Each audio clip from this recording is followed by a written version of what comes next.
할렐루야.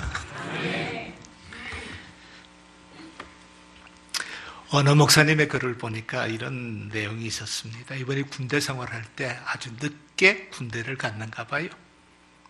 훈련을 마치고 자대 배치되는데 2등병 짝대기 하나를 붙이고 갔더니 자기보다 3개월 먼저 와서 짝대기 2개 붙인 아주 어린, 동생도 한참 아랫벌 되는 동생이 있더랍니다. 문제는 그 아이예요.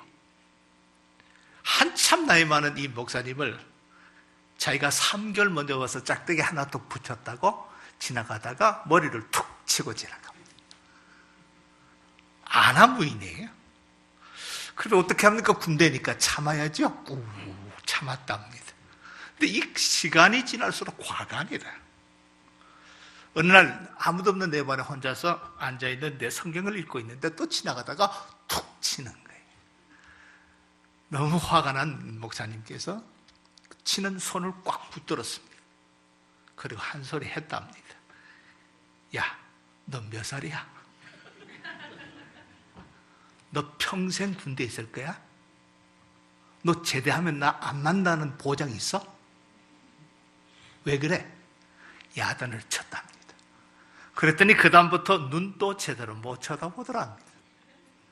성도 여러분, 군대나 인생이나 어느 한순간에 우리 인생의 종착역에 도착할 때가 있을 겁니다. 지금은 젊고 건강하고 힘이 있어서 영원히 살 것처럼 살지만은 때가 되면 다 이 땅을 제대할 때가 있어요. 하나님 앞에 다시 우리가 만날 때가 있다는 거죠. 그때 부끄러움 없이 만나야 되는 것이 우리 그리스도인의 삶이 아니겠습니까? 그래서 오늘 우리의 삶이 중요한 거예요. 제가 가끔씩 소개하는 천상병 씨가 쓴 귀천이라는 시를 잠깐만 소개해 드릴게요. 나 하늘로 돌아가리라 새벽빛 와 닿으며 서러지는 이슬 더불어 손에 손잡고 나 하늘로 돌아가리라 노을빛 함께 단둘이서 기슭에서 놀다가 구름 손짓하면서 나 하늘로 돌아가리라 아름다운 이 세상 소풍 끝내는 날 가서 아름다웠노라 말하리라. 세상이 이렇게 아름다워. 하나님 앞에 갔을 때 하나님께서 네 세상 어땠냐고 물으신다면 하나님 때문에 내 인생이 아름다웠다고. 나와 관계하며 믿었던 사람, 함께 살았던 사람, 함께 관계 누리며 더불어 신앙생활했던 사람들이 참 아름다웠다. 내 이웃들이 아름다웠다고 말하면 얼마나 좋겠습니까? 근데 우리의 현실은 그렇지 않다는 이야기입니다. 그래서 오늘은 가정의 달을 맞이해서 설교를 요청받았기 때문에 진정한 효가 뭔지, 가족 관계는 어떻게 맺어가는 것인지, 어른과 젊은이 사이는 어떻게 살아야 되고 나아가서 하나님과 우리 관계는 어떠해야 되는지를 함께 생각해 보려고 합니다. 혹시 안데르슨 동화 가운데 빨간 구두라는 동화를 읽어보신 분이 계신지 모르겠습니다. 어느 마을에 한 소녀가 살았습니다. 이 아이는 빨간 구두가 너무 좋았습니다. 그 빨간 구두를 신고 춤추며 자는 것이 너무 행복했습니다. 근데 이 아이가 엄마 말씀을 잘 안 들었던 아이인 것 같아요. 엄마가 좋은데 교회 갈 때는 절대로 빨간 구두를 신으면 안 된다 부탁을 했습니다. 아니 가르쳤습니다. 왜냐하면 그 당시에는 청교도 신앙이기 때문에 대부분 어른이나 아이나 다 검고 흰 옷을 입고 갔습니다. 그것이 경건이었습니다. 아주 보수적인 시대였기 때문에 빨간색 다른 컬러풀한 색을 신발이나 옷을 입고 교회는 갈 수가 없었습니다. 엄마가 이 아이가 너무 좋아하기 때문에 누누이 부탁을 했는데 이 아이는 그 문제의 빨간 구두를 신고 교회를 향했습니다. 신나서 춤을 추면서 갔겠지요. 가다가 마술사를 만납니다. 이 못된 마술사가 그 빨간 구두에 요술을 걸었습니다. 마술을 걸었습니다. 그랬더니 그 구두가 그때부터 춤을 추기 시작하는 겁니다. 처음에는 너무 행복했습니다. 춤을 추니까. 그런데 문제는 그 춤이 멈춰지지 않는다는 겁니다. 예배당에서도 춤추고 나와서 춤추고 화장실 가도 춤추고 계속 춤을 추니까 애가 아주 미치려고 그럽니다.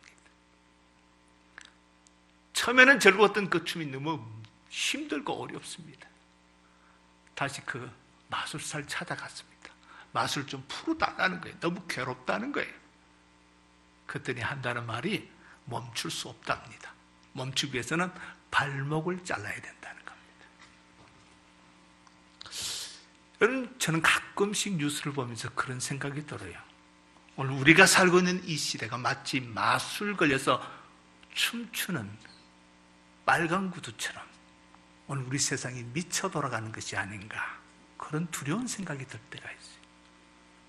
특별히 우리 젊은이들 보면 일부이긴 하지만은 참 미친 자처럼 춤추는 아이들이 아닌가.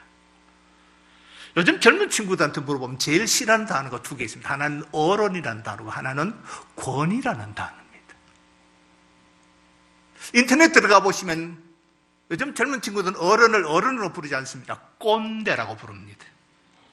꼰대는 어른을 비하하는 이야기입니다.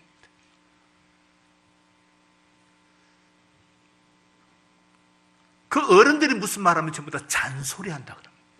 듣기 싫어합니다. 그리고 인터넷에서 막 욕을 합니다. 어른이 무슨 실수했다는 뉴스가 나오면 바로 댓글이 붙습니다. 입에 담을 수 없는 댓글을 붙입니다. 과연 그런 사회가 어떤 사회일까? 권위를 무시한 사회가 과연 건강한 사회가 될까? 가정에 가면 부모의 권위가 지금 땅에 떨어졌습니다. 그 가운데 아버지 권위는 아예 없습니다. 제가 제주도에 와서 손님들 오면 가끔씩 공항에 나갑니다. 보면 참 신기해요. 딸하고 엄마하고 아들하고 엄마하고는 여행 오는데 아버지는 없습니다. 아버지하고 같이 오는 여행은 거의 본 적이 없습니다. 아버지는 돈 버는 기계일 뿐입니다. 아버지 자리에 이미 가정에 없습니다. 그러니 학교는 어떻습니까? 선생님의 권위가 이미 땅에 떨어지고 없습니다. 그 정도입니까? 아니에요. 대통령 권위도 똑같습니다. 옆집 강아지 이름 부르듯이 부릅니다. 그게 오늘 우리 사회입니다. 마치 미친 구두를 신고 춤추는 것 같은 권위가 상실된 시대에 우리가 살고 있습니다. 이런 현상을 엄기어라는 교수는 단 한마디로 정의했습니다. 단속사회다. 오늘 우리는 인터넷 시대입니다. 글로벌 시대라고 합니다. 나라의 장벽이 무너졌다고 합니다. 그런데 우리나라는 단속사회다. 닫힌 사회다. 여러분, 인터넷 사회에서 들어가면 접속과 차단을 반복해 합니다. 그런데 이런 젊은이들은 내 마음에 들지 않고 내 생각과 다른 바로 차단시켜버립니다. 불통이 시대입니다. 그래서 결국 소통의 부재가 낳은 기형적인 사회가 오늘 우리가 살고 있는 이 시대라고 그런 이야기합니다. 여러분 그렇지 않습니까? 요즘 가정이나 사회에서 두드러진 현상 중에 하나는 불통입니다. 남의 이야기를 듣지 않습니다. 내 생각과 다르면 바로 데모합니다. 소리 질러버립니다. 싸웁니다. 남의 이야기를 듣지 않으니까 대화가 되지 않습니다. 소통이 되지 않습니다. 정치판도 그렇고 아이들도 그렇습니다. 여러분 한번 생각해 보세요. 분쟁이 일어나면 어떻게 해결이 가능합니까? 방법이 두 가지밖에 없습니다. 한 가지는 힘이 있으면 돼요. 그래서 힘으로 정복하면 분쟁은 쉽게 해결됩니다. 그런데 그런 힘을 누가 다 갖고 있겠어요? 결국 또 한 방법은 두 사람이 분쟁이 일어나면 제3 권위가 있는 사람이 중재해주면, 화평을 도모해주면 살게 되어 있습니다. 해결됩니다.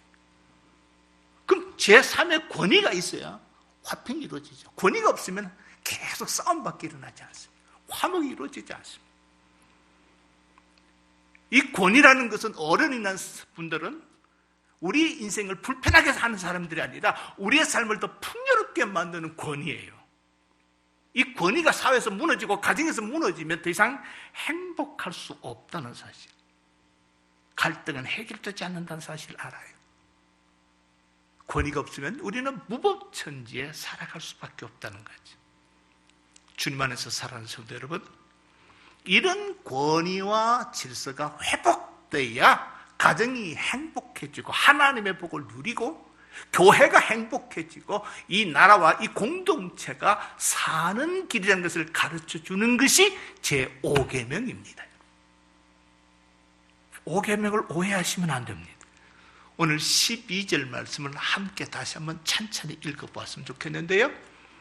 출애굽기 20장 12절 말씀을 우리 다 같이 한 목소리로 읽어보겠습니다. 띄워줄 수 있나요? 다 같이 읽습니다. 내 부모를 공경하라. 그리하면 내 하나님 여호와가 내게 준 땅에서 내 생명이 길리라. 똑같은 말씀을 사도 바울은 에베소서 6장 2절에서 이렇게 표현합니다. 내 아버지와 어머니를 공경하라. 이것은 약속이 있는 첫 계명이니 이렇게 되어 있습니다. 여기 약속이 뭡니까? 하나님이 준비하신 축복을 말합니다. 다시 말씀드리면 하나님의 축복을 받는 가장 지름길은 첫 번째는 하나님께서 세우신 권위와 질서가 회복되는 곳에 하나님은 약속의 복을 주신다. 그런 말씀입니다. 우리 가정의 권위와 질서가 회복되면 하나님께서 우리 가정을 축복의 가정으로, 아까 우리 사철의 봄바람 부는 그 가사 그대로 그 복을 우리에게 주시고, 그런 권위와 질서가 회복된 교회는 부흥되고 성도들의 공동체가 기쁨과 감사가 충만할 수밖에 없다는 거죠. 우리 현실 보면 잘 그게 안 돼요. 애나 어른이나 제일 많이 하는 말이 뭔지 아세요? 내가 알아서 할게요. 엄마들이 미칩니다. 머리 조금만 크면 내가 알아서 한다니까요.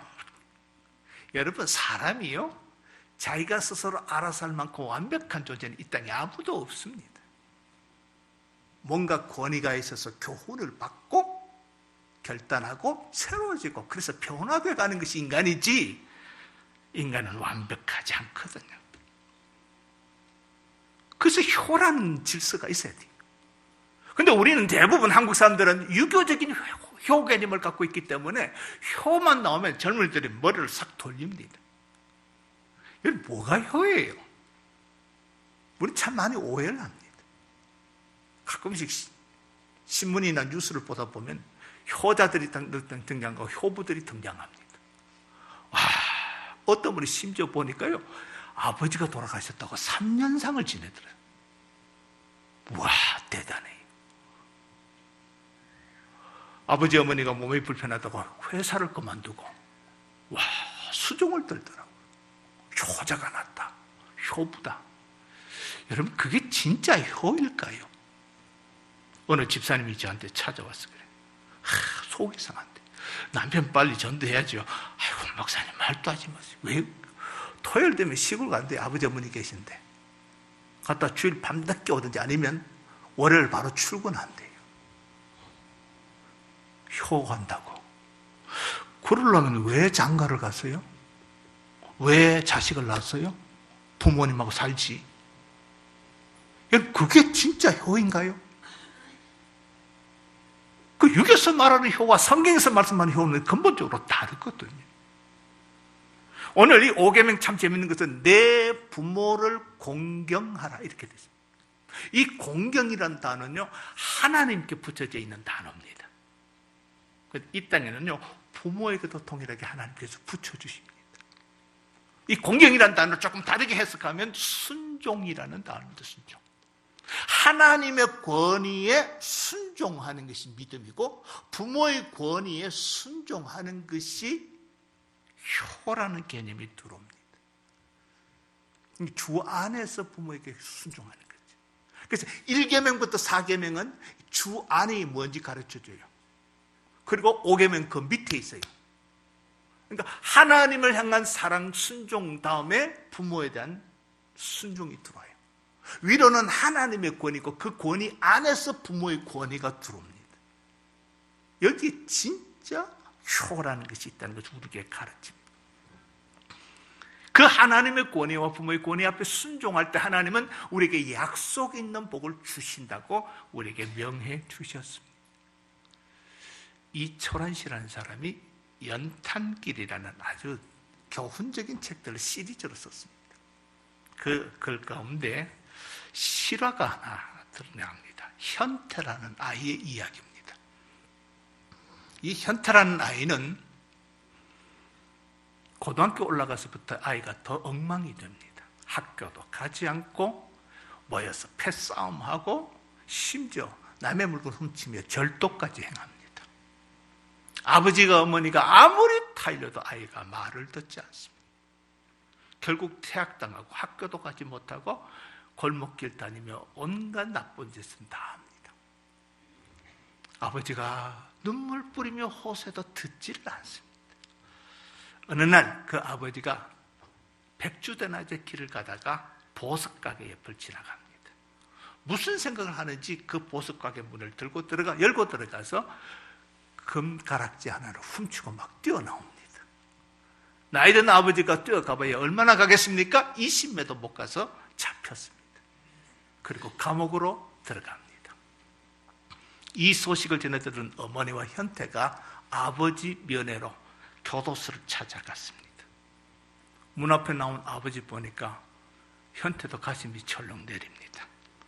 그 아버지가 아들 현태를 보는 순간 눈물을 툭툭 흘리면서 하시는 말씀이 아들아, 이 아버지를 용서해라. 사는 게 너무너무 힘이 들어서 나도 모르는 사이에 순간적으로 잘못을 저지르고 말았다. 이런 못난 애비를 뒀으니 네 인생인들 제대로 되겠니? 하면서 막 통곡을 합니다. 한참 눈물을 쏟던 아버지가 그 눈에 눈물을 닦으면서 하시는 말씀이 그런데 현태야, 아버지가 한 가지만 부탁하자.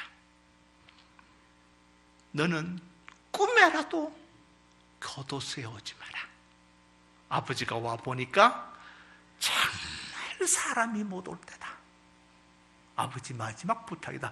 너는 이곳에 와서 내 아버지를 만나지 말자. 그리고 막 통곡을 합니다.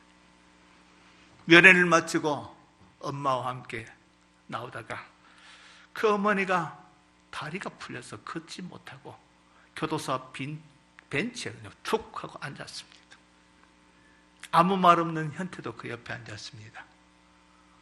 한참 울던 엄마가 현태의 손을 잡고 한다는 말이 현태야, 너 아버지 알지?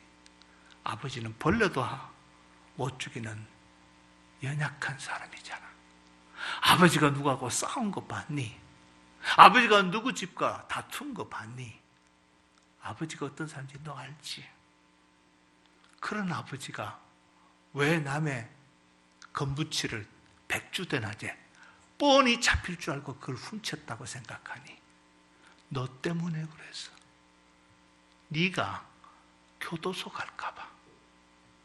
패싸움하고 남의 돈 절도하는 네가 갈 곳은 교도소밖에 없는데 하나밖에 없는 생떼 같은 아들 교도소 보내기 싫어서 아버지가 먼저 들어갔어. 그래서 너한테 부탁한 거야. 제발 이곳은 오지 말라고. 그래야 네가 아비 말을 들을 것 같아서. 그래서 아버지가 먼저 교도소 간 거야. 아들이 충격을 받습니다. 할 말이 없습니다. 결국 현태는 바뀝니다. 검정고시 쳐서 고등학교 졸업을 합니다. 늦게 정신차려 공부하는 대학은 못 들어가고 전문학교 갑니다. 그리고 기술을 배워서 취직을 합니다. 이철환 씨는 이 이야기 끝에 이런 말을 썼습니다. 아버지는 아들을 위해 스스로 어둠이 되었다. 빛을 거부했던 아들의 어둠 속으로 들어와 끝내는 그르치고야 말 그의 인생 앞에 불빛 하나를 밝혀주었다. 어둠 밤바다 같은 인생에서 표류할 때마다 두고두고 바라볼 먼 불빛이 되어주신 아버지.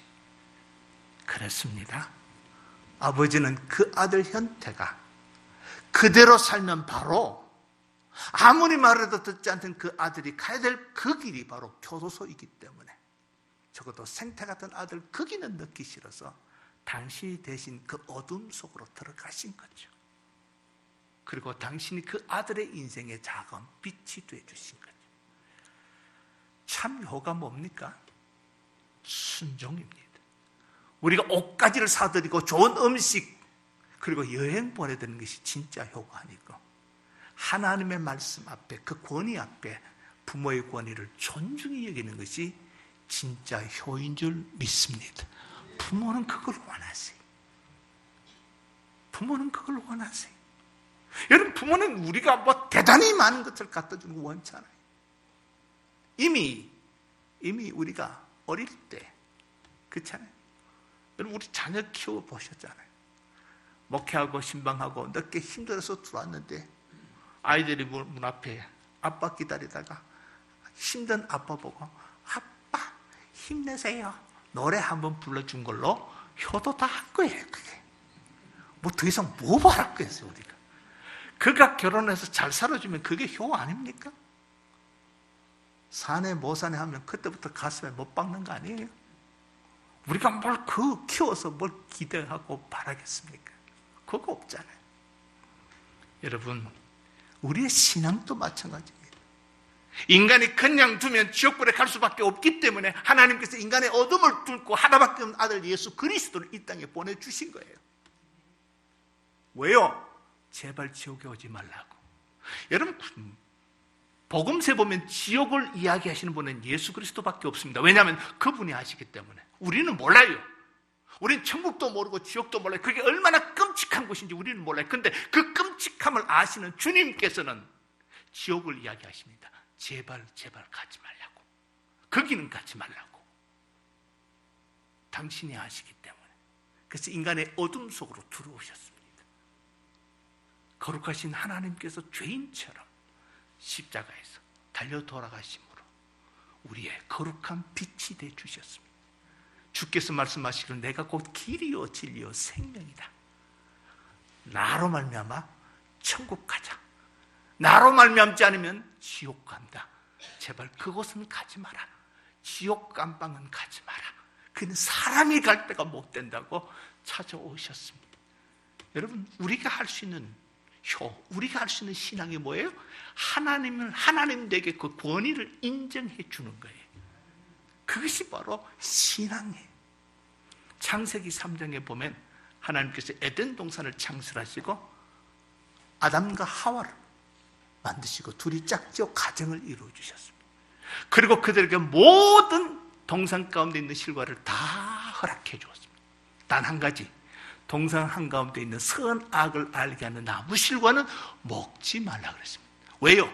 가장 값비싸기 때문에 그렇습니까? 아닙니다.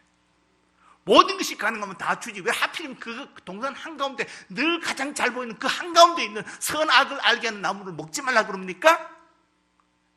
그거 하나 바라보면서 이 동산에 있는 모든 것은 내 것이 아니고 내가 마음대로 해도 내 것이 아니고 주인은 하나님이시다.